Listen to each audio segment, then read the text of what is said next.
창세기 6장 심판의 그림자와 한 사람의 방주.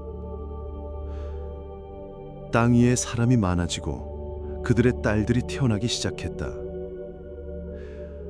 하늘의 존재들, 하나님의 아들들이 그들을 보고 중얼거렸다.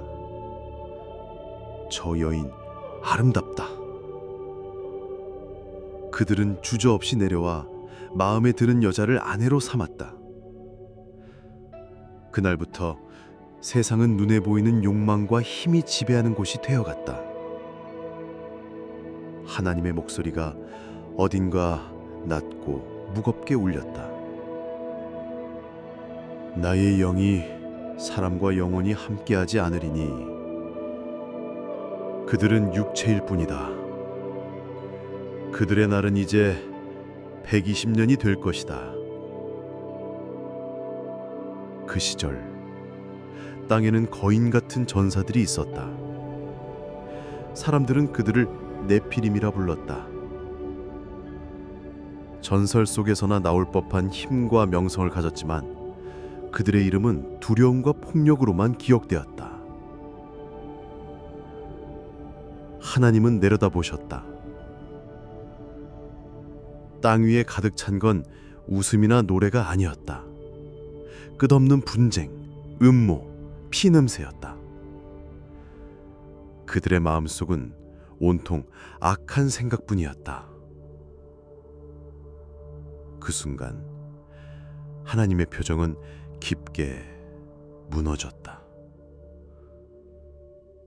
사람을 만든 것을 후회한다. 그분의 목소리엔 한탄이 섞여 있었다. 모두 지워버리리라. 사람과 짐승, 기는 것, 하늘의 새까지 모두. 하지만 단 한 사람, 노아만은 달랐다. 노아는 사람들 사이에서도 곧게 서 있었다. 그는 의롭고 흠없었으며 하나님과 나란히 걸었다. 셈, 함, 야벳, 그의 세 아들도 아버지의 곁을 지켰다. 하나님이 노아에게 말씀하셨다. 모든 생명의 끝이 다가왔다. 폭력으로 가득 찬 이 세상 내가 끝내리라. 그러니 너는 방주를 만들라. 고페르 나무로 안팎을 역청으로 칠하고 길이 300규빗, 너비 50규빗, 높이 30규빗으로 하라.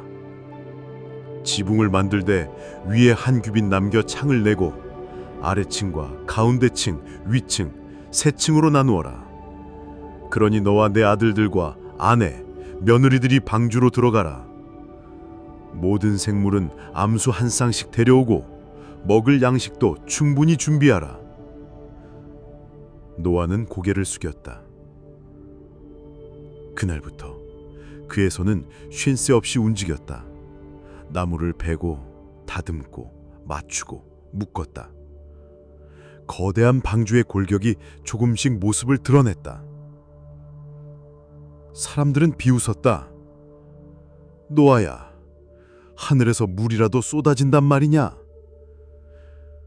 그는 대답하지 않았다.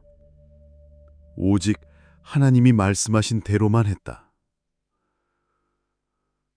멀리 아직 눈에 보이지 않는 심판의 그림자가 땅 위에 서서히 드리워지고 있었다. 창세기 7장. 비가 내리기 시작한 날. 하늘은 아직 맑았다. 그러나 노아의 손은 그 어느 때보다 분주했다. 방주의 거대한 문이 마지막으로 닫히기 전 그는 동물들을 차례로 들여보냈다. 하나님의 음성이 다시 들려왔다. 너와 내 온 가족은 방주로 들어가라. 이 세대에서 네가 의로운 자임을 내가 보았다. 모든 정결한 짐승은 수컷과 암컷 7씩, 부정한 짐승은 한 쌍씩, 공중의 새도 수컷과 암컷 7씩 데려가라. 이는 그 생명을 온 지면에 보존하기 위함이다. 이제 이래 뒤에 내가 40주야 동안 땅 위에 비를 내릴 것이다. 내가 만든 모든 생물을 지면에서 쓸어버리리라. 노아는 그 명령을 하나도 빼놓지 않고 행했다. 셈, 함, 야벳과 그들의 아내들이 짐을 옮겼고 짐승들은 하나씩 둘씩 방주 속으로 사라졌다. 코끼리의 발걸음은 천둥 같았고 새들의 날갯짓은 공기를 가르며 울려 퍼졌다. 그날이 왔다. 하늘빛이 변했다. 검은 구름이 몰려오고 바람이 거칠게 불었다. 그리고 첫 빗방울이 떨어졌다. 차갑고 무거운 물줄기가 하늘에서 쏟아졌다. 땅이 젖어가는 소리가 들렸다. 문을 닫아라! 하나님이 명하셨다. 노아는 거대한 문을 닫았다. 굳게. 그 순간 마치 하늘이 찢어진 듯 비가 쏟아졌다. 깊은 샘들이 터져 물이 솟구쳤고 하늘의 창이 열렸다.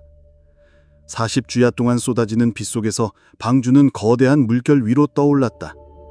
사람들의 비명과 동물의 울음이 뒤섞였지만 문 밖의 소리는 점점 희미해졌다. 물이 점점 불어나 땅을 덮었다. 가장 높은 산마저 물에 잠겼다. 산 위를 뛰던 짐승, 나무 위에 매달린 사람 모두 사라졌다. 살아 숨쉬는 것들은 하나도 남지 않았다. 방주만이 물 위에 조용히 떠 있었다. 그 안에는 노아와 그의 가족, 그리고 모든 생물들이 숨죽인 채 세상의 종말을 지켜보고 있었다. 창세기 8장 물 위의 기다림과 새로운 땅. 끝없이 비가 쏟아지던 날들이 멈췄다. 하늘은 다시 열렸지만 세상은 여전히 바다였다. 방주는 끝없이 출렁이며 물 위를 떠돌았다. 그러나 하나님은 노아와 방주 속 생물들을 잊지 않으셨다. 따뜻한 바람이 불어왔다. 바람이 물 위를 스치자 서서히 물이 빠지기 시작했다. 깊은 샘이 닫히고 하늘의 창이 닫혔다. 150날 동안 물이 줄어들더니 방주는 마침내 아라랏산 위에 멈춰섰다. 그곳은 끝없는 물결 속에 드러난 첫 땅이었다. 그러나 여전히 땅은 완전히 마르지 않았다. 노아는 기다렸다. 시간이 흐르고 산봉우리들이 하나둘 모습을 드러냈다. 그때 그는 방주의 창을 열고 까마귀를 내보냈다. 까마귀는 땅을 찾지 못해 이리저리 날다 방주 주변을 맴돌았다. 며칠 뒤 노아는 비둘기를 내보냈다. 하지만 비둘기는 발 디딜 곳이 없어 다시 돌아왔다. 노아는 손을 내밀어 그것을 받았다. 일주일이 지나 그는 다시 비둘기를 내보냈다. 그날 저녁 비둘기가 불 위에 연한 올리브 잎을 물고 돌아왔다. 노아의 가슴이 벅차올랐다. 땅에 생명이 돌아왔다는 신호였다. 또다시 일주일 후 노아가 비둘기를 내보냈을 때 이번엔 돌아오지 않았다. 땅은 이미 그들을 맞을 준비를 마친 것이었다. 600일째 되는 해 첫째 달 첫날 물이 거의 다 말랐다. 하나님이 말씀하셨다. 너와 내 아들들과 아내와 며느리들은 방주에서 나와라. 너와 함께한 모든 생물도 나와 땅에 가득하라. 방주의 문이 열렸다. 신선한 공기가 몰려들었고 빛이 방주 안을 채웠다. 사람과 짐승들이 조심스럽게 땅 위로 발을 내딛었다. 물에 씻긴 세상은 고요하고 깨끗했다. 노아는 제단을 쌓았다. 정결한 짐승과 새 중에서 제물을 골라 불 위에 올렸다. 불길이 하늘로 오르자 하나님은 그 향기를 받으셨다. 그리고 마음속으로 말씀하셨다. 다시는 사람 때문에 땅을 저주하지 않으리라. 사람의 마음이 어려서부터 악할지라도 다시는 모든 생물을 멸하지 않으리라. 땅이 있는 동안 씨 뿌리는 때와 추수하는 때, 추위와 더위, 여름과 겨울, 낮과 밤은 끊어지지 않으리라. 그날 새로운 세상이 숨을 쉬기 시작했다. 창세기 9장 무지개 언약과 새로운 시작. 홍수 이후 세상은 고요했다. 물에 씻긴 땅 위에서 풀들이 새로 돋았고 짐승들은 조심스레 새로운 서식지를 찾아 흩어졌다. 노아와 그의 가족은 이 새로운 세상의 첫 사람들이었다. 하나님이 노아와 그의 아들들에게 말씀하셨다. 생육하고 번성하여 땅에 충만하라. 이제 모든 산 동물과 하늘의 새와 땅 위에 기는 모든 것과 바다의 모든 물고기가 너희를 두려워하고 무서워할 것이다. 살아있는 모든 것은 너희의 먹을 것이 될 것이다. 채소와 같이 내가 모든 것을 너희에게 주었다. 그러나 피째 먹지 말라. 사람의 피를 흘리는 자는 사람에 의해 그 피가 흘려질 것이다. 하나님이 사람을 자기 형상대로 지었기 때문이다. 노아의 아들들 셈과 함과 야벳은 고개를 끄덕이며 그 말씀을 새겼다. 하나님은 다시 말씀하셨다. 이제 내가 너희와 너희 뒤에 오는 모든 생물과 언약을 세운다. 다시는 홍수로 모든 생물을 멸하지 않을 것이며 땅을 덮는 홍수가 다시는 없을 것이다. 그 순간 먹구름 사이로 햇빛이 스며들었다. 빗방울이 가늘게 떨어지던 하늘에 거대한 빛의 고리가 걸렸다.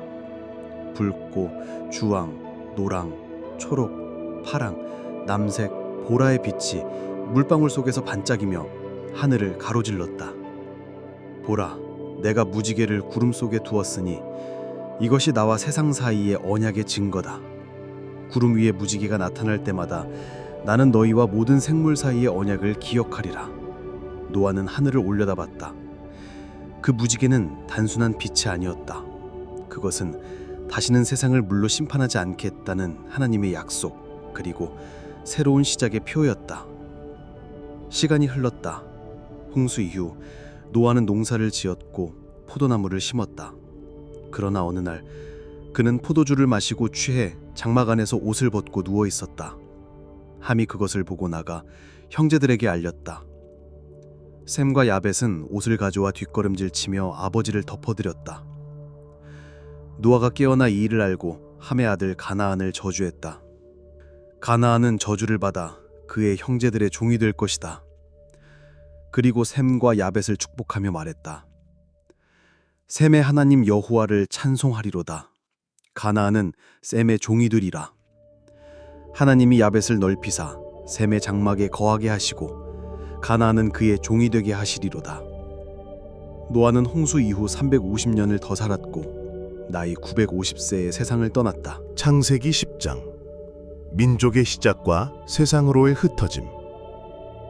홍수 이후 노아의 세 아들 셈, 함, 야벳은 각자의 가정을 이루고 자손을 낳았다. 그들의 자손들은 점점 번성하여 온 땅에 흩어지기 시작했다. 셈의 후손들은 동쪽으로 뻗어나가 강과 산을 따라 새로운 땅들을 개척했다. 그들은 지혜롭고 신실하여 하나님과의 약속을 기억하며 살았다. 함의 자손들은 남쪽과 서쪽으로 뻗어나가 따뜻한 땅과 바다를 접한 곳에 정착했다. 그들은 강력하고 용맹했으나 때로는 교만과 다툼도 있었다. 그중 가나안의 후손들은 땅을 차지하고 도시들을 세웠으나 그 길은 순탄치 않았다. 야벳의 후손들은 북쪽과 서쪽, 먼 바다 너머로 흩어져 넓은 땅에 퍼져나갔다. 그들은 모험을 두려워하지 않았고 먼 땅에서 새로운 문명을 일구었다. 이렇게 해서 세계의 여러 민족과 언어가 시작되었다. 각각의 족속은 자기만의 풍습과 문화, 이야기를 만들어가며 지구 곳곳에 뿌리를 내렸다. 노아의 후손들은 하나님이 주신 축복과 동시에 인간이 가진 약함과 갈등도 함께 안고 있었다. 그들은 새로운 땅에서 다시 한번 선택과 시험을 맞이할 운명이었다. 이제 땅은 사람들로 가득 찼고 새로운 역사가 펼쳐질 준비가 되어 있었다. 창세기 14장 전쟁과 구원의 손길. 어느 날 멀리서 전쟁의 소리가 들려왔다. 여러 왕들이 서로 맞서 싸우며 땅을 뒤흔들고 있었다. 롯이 살던 소돔과 고모라도 그 싸움에 휘말렸다. 롯과 그의 재산 그리고 함께한 사람들이 적들의 손에 붙잡혔다. 아브람은 이 소식을 듣고 마음이 무거웠다. 내 친척이 위험에 빠졌다. 그는 즉시 용감하게 군사를 모아 칼과 창을 들고 구원하러 떠났다. 밤의 어둠 속 아브람과 그의 군대는 적들의 진영을 기습했다. 그들의 용맹함과 하나님의 도우심 덕분에 전쟁은 순식간에 끝났다. 아브람은 롯과 모든 사람들, 재산을 무사히 되찾았다. 전쟁이 끝난 뒤 멜기세덱이라 불리는 제사장이 나타나 아브람을 맞았다. 그는 떡과 포도주를 가지고 와서 아브람에게 축복을 내렸다. 지극히 높으신 하나님, 천지의 주인께서 내 원수를 내 손에 넘기셨도다. 아브라함은 감사의 마음으로 그에게 10분의 1을 바쳤다. 그날 아브라함의 믿음과 용기는 더욱 빛났고 하나님과 사람들 사이에서 큰 존경을 받았다. 창세기 15장 하나님과의 언약. 밤하늘이 별빛으로 반짝이는 고요한 밤, 아브라함은 깊은 생각에 잠겨 있었다. 그의 마음에는 약속의 땅과 자손에 대한 의문이 가득했다. 주님, 내게 후사를 주시지 않겠습니까? 나의 집은 상속자가 없습니다. 아브라함이 조심스레 하나님께 물었다. 하나님은 그에게 나타나셨다. 두려워하지 마라, 아브라함. 나는 너의 방패요, 너의 큰 상급이니라. 그분은 아브라함을 밖으로 이끌어 별들을 바라보게 하셨다. 네 자손을 하늘의 별처럼 셀 수 없이 많게 하리라. 아브라함은 믿음으로 하나님을 신뢰했다. 그의 믿음은 의로 여겨졌다. 하나님은 큰 언약을 세우기 위해 아브라함에게 명령하셨다. 내가 명령하는 대로 네가 이 짐승들을 준비하라. 아브라함은 그 명령대로 짐승들을 준비했고 하나님은 그 사이로 불과 연기를 보내며 언약의 표시를 나타내셨다. 네 자손이 이 땅에서 나그네가 되어 여러 해 동안 고통을 당할 것이나 내가 그들을 심판하고 그들이 큰 재산을 가지고 나올 것이다. 내가 너와 언약을 세웠으니 이 땅을 네 자손에게 주리라. 그 밤 아브라함은 하나님과의 굳은 약속을 가슴에 품고 새로운 희망으로 눈을 감았다. 창세기 11장 바벨탑과 언어의 혼란. 온 땅의 사람들이 한 언어와 한 말을 사용하던 시절이었다. 그들은 서로의 생각을 쉽게 나누었고 힘을 합쳐 도시를 세우고 높은 탑을 쌓았다. 우리 이름을 높이고 하늘 끝까지 닿는 탑을 쌓으자. 사람들은 하나된 마음으로 돌을 쌓아 올렸다. 탑은 점점 높아져 하늘을 찌를 듯했다. 하지만 그들이 마음껏 교만해질수록 하나님은 그들의 마음속에서 균열을 느꼈다. 이제 그들이 무엇이든지 마음대로 이루려 하니 이 일을 막아야 하리라. 하나님은 하늘에서 내려와 그들의 언어를 혼란스럽게 만드셨다. 말이 엉키고 서로의 뜻을 이해할 수 없게 되었다. 사람들은 당황했다. 네가 무슨 말을 하는지 모르겠어. 왜 너는 내 말을 못 알아듣지? 서로 다른 말들이 터져 나오자 사람들은 흩어져 각자의 길을 떠났다. 도시는 완성되지 못한 채 바벨이라 불리며 혼란의 상징이 되었다. 이제 온 땅에 다양한 언어와 민족이 흩어져 새로운 삶을 시작했다. 하나님은 그들의 교만을 꺾으셨지만 그 속에서도 새로운 역사가 피어날 것을 알고 계셨다. 창세기 12장 부르심과 약속의 시작. 하늘 너머로 먼 별빛이 반짝이던 어느 날 하나님께서 아브람에게 말씀하셨다. 너는 너의 고향과 친척과 아버지의 집을 떠나 내가 네게 보여줄 땅으로 가라. 내가 너를 큰 민족으로 만들고 네게 복을 주어 너의 이름을 영화롭게 하리라. 너를 복의 근원으로 삼아 땅의 모든 족속이 너로 말미암아 복을 얻을 것이다. 아브람은 주저하지 않았다. 그는 아내 사레, 조카 롯, 그리고 그가 가진 모든 것을 챙겨 떠났다. 낯선 땅, 미래를 알 수 없는 길이었지만 그의 마음은 믿음으로 가득 차 있었다. 광야를 지나며 아브람은 하나님과 동행했다. 그는 때로는 두렵고 힘들었지만 매번 하나님의 인도하심을 경험했다. 하나님이 나와 함께 하시니 두려울 것이 없다. 이렇게 한 사람의 순종이 세상을 바꿀 위대한 역사의 첫걸음이 되었다. 창세기 13장 갈라진 길과 선택의 시간.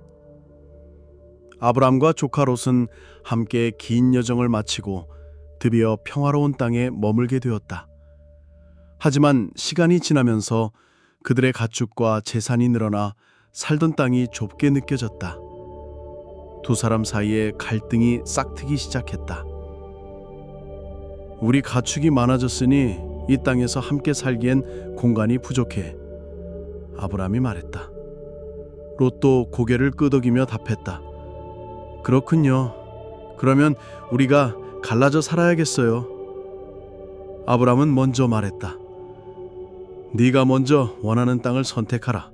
나는 네가 편한 곳으로 가길 바란다.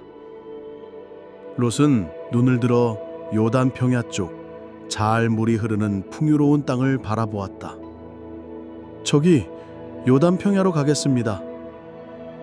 롯이 떠난 후 아브람은 다시 마음을 열었다. 주님, 내가 어디로 가든지 당신의 인도하심을 따르겠습니다. 하나님은 그에게 약속하셨다. 내가 이 땅을 네 후손에게 영원한 소유로 주리라. 아브람은 홀로 남아도 두렵지 않았다. 그의 믿음은 흔들리지 않았다. 새로운 시작과 선택의 시간, 그 속에서 그는 더욱 단단해졌다.